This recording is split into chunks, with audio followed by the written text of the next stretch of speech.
the Critical Crew, and today's special guest happens to be author Odie Gomes. How are you? I'm doing great. How are you? I'm doing great. I like that. I'm doing great. How are you? Just straight to the point. Straight to the point. Now, where exactly are you from in Connecticut? From Bridgeport. Bridgeport. How was it growing up in Bridgeport? I didn't grow up in Bridgeport. Woo. So I'm originally from. I was born and raised in Cape Verde, West Africa. Wow. Whoa. Yeah, a lot of people don't know that. Dope. Yeah, Dope. I came here when I was around 9 years old. Wow. Lived in Brooklyn, New York for some years, and then moved to Connecticut. Lived in Bridgeport. So that's where the hustle mentality comes from. Shout out to New York. Shout out to you guys. Absolutely. Now, what inspired you to all the things that you surpassed that actually do? How did you come to finding that you were an author? You know what's crazy? Like I always tell people, you have a gift and you got a talent. You're absolutely correct. And my talent was soccer. Like Wow. I was a lot of people used to, say a lot of good things about me when I played or whatever. Played in high school, played in college. I didn't realize what my gift was though. Because I had to work so hard from soccer. Like I was good, but I was nowhere near what I thought I was until I got to college and I saw these phenomenally great players. Exactly. So I started writing. I met a few people that used to write, and I was like, I'll try it. And it just came naturally. Wow. Then it was like, boom, that's what my gift is. Because I didn't even have to try. It just came to you. It just came to me, so I knew that was my gift. That was your gift. Yeah. Now, did you stay on a path once you realized and discovered that was your gift? Did you stay on that path, or did you wander off a little bit? Nah. I'm a perfectionist. So when I feel something is right, I put 100% in it. And what I did is I stayed on that path and wrote like crazy. I mean, all through college, used to perform. My friends out here in New Haven, it was a group of us. We were called the Griots, Wow. which is African for storytellers. That's dope because you're culturally exposed. Like you grew up in Africa, then you turned around and went to Brooklyn, and now you're in Connecticut. So you just seen a lot. Yeah, I've seen a lot, and I love every second of it. You know what I mean? Wow. Because for the simple fact that I learned from every place that I lived in. I learned from all the environments. So my friend, I had a friend of mine. He always used to say, you got to be able to survive in the hood and in the boardroom. So I realized that I can go anywhere and be fine. Yeah, because I've seen you on plenty of interviews. I mean, I've seen you on TV. I'm seeing you on regular radio shows. And I'm like, wow, like you're really dope. Now, is it a surprise when people tell you like they want to interview you? Yes. Is it still?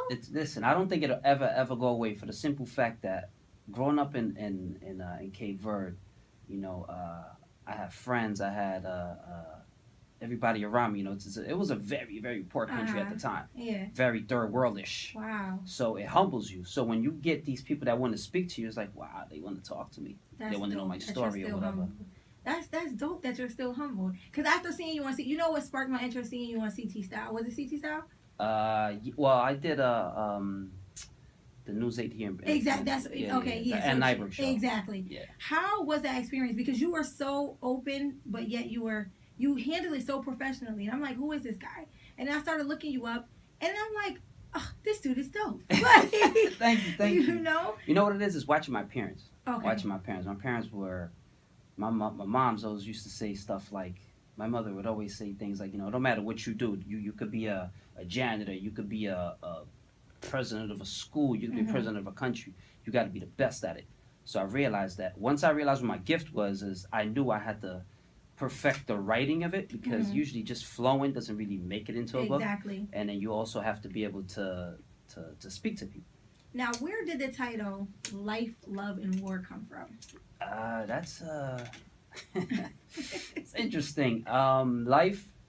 The reason why I made it 3, and it's in 3 different parts. The book is. So yeah, which I seen and I read. So 3. I know that it's in 3 different parts. Absolutely. So why did you break it down that way? I broke it down because I think in life we all go through these crazy things, and I wanted people to realize that you're not the only one. No matter if they're CEOs of companies or if there's somebody in the inner city who's struggling through something, we all go through something. So therefore, I needed to capture life so people can always relate to it. Exactly. And in love, there's a few personal things in there, personal experiences, a lot of stuff that people told me in their life in reference to love and relationships or whatever. In war, I don't know. I think it's the the third world in me, I guess if you want to say. I love politics, uh, and I wanted to expose a lot of politicians and the wrongs that they're doing in different countries, different cities, and Okay. everything that we go through. So I separated in three different, so people could touch every different one. Someone can relate to the book somehow. now, speaking of politics, have you, I know that this one wasn't people. It wasn't a favorable where we had candidates that we were like, okay, we're gonna go for this one. This Yes. is for us.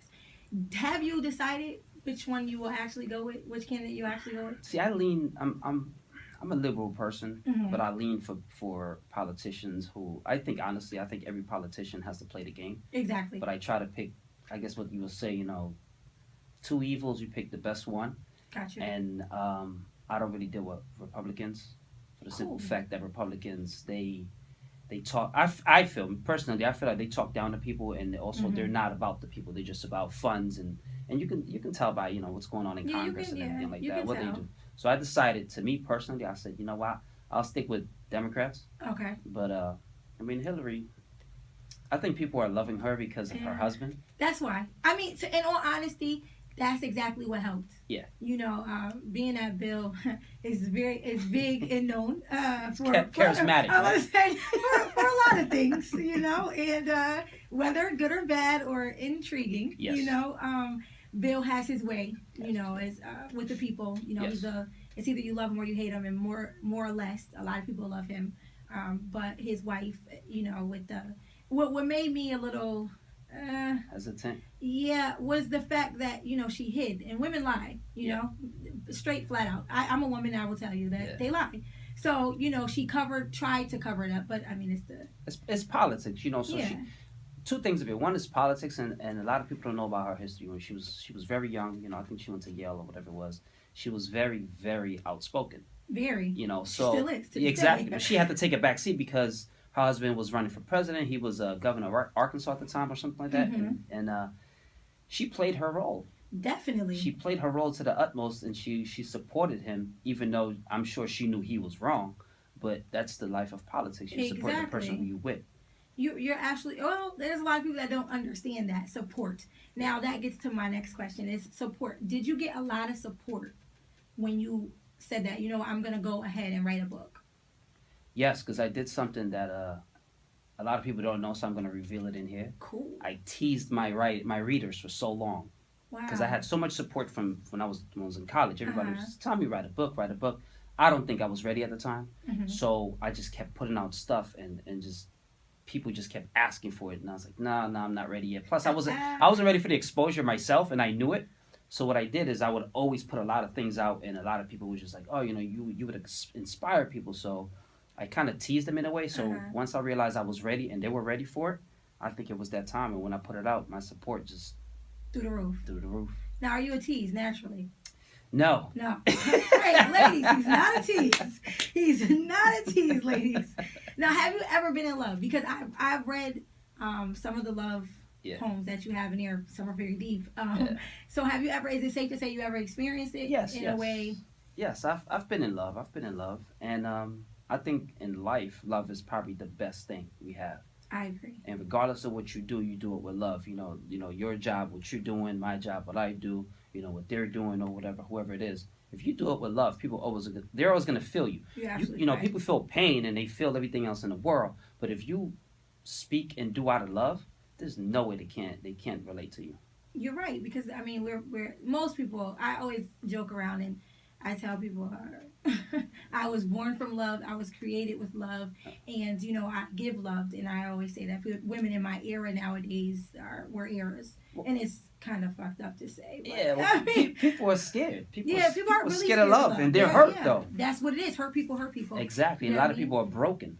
Exactly. But personally, my opinion of, let's say, relationship wise in love, right? Let's say I'm not responsible of what happened before me, whomever I'm dealing with. I'm not gonna say that you just meet me and be like, you know what, that happened. I'm just gonna get over it. You should give a chance. You should give a chance. You should give a chance, but also, you should be able to sympathize with the person or empathize with them. Either one. If you've been through it, you'll sympathize. If you haven't, you empathize, and you help them get through whatever they're going through. And eventually, that trust level will jump up, and then your love will grow. You right, but a lot of women are so broken. It's like you hear it and you see it a lot. Oh, I'm scared, and oh, he's gonna do this, and oh, all men are dogs. Well, maybe it's something wrong with the woman that. And it could be the other way around though. Yeah, See, it a lot of men are broken, but the thing about men are not as emotional as women, and a lot of men feel like it's soft to say that this relationship I was in broke me, so they become what you call dogs. People call them dogs, but they can't trust. They have a trust issue, just like women who are broken. They can't trust. So men, it's harder for us to fall in love 2-3 times. Women can let things go Right. and try again, but men we just, I guess it's an ego or whatever. Yo, but... this is a secret alert. He's giving the secrets out here. Ladies, there is some hope. There's some hope. Now, I personally took a liking to the book.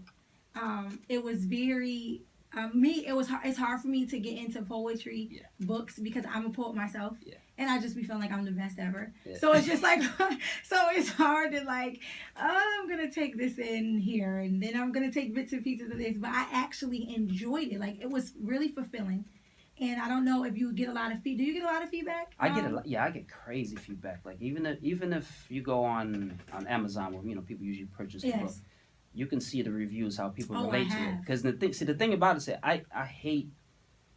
Let's not say hate. I dislike reading poetry books. I don't like any of them. I mean, it doesn't matter what era it is. It doesn't matter if it's from Harlem Renaissance. It doesn't matter if it's from the '60s or nowadays. I don't really get into poetry books. I get bored easily. Exactly. Because a lot of people speak in metaphors. Yes. And when I wanted to write the book, I wanted to make it feel as if I was having a conversation with my audience. Exactly. So let's say when you leave one page, the next one kind of picks up from it, but then it gives you a different experience. Which I loved.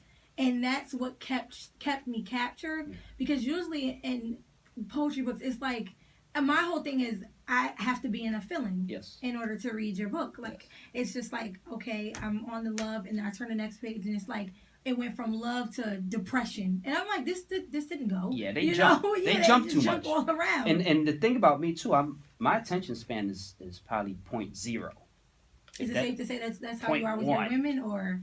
No. It's just a reference to like reading and things like that. Like, if you don't capture my imagination, if you don't capture my mind, I'm gone. So no matter, I'm not jumping 20 pages and eventually.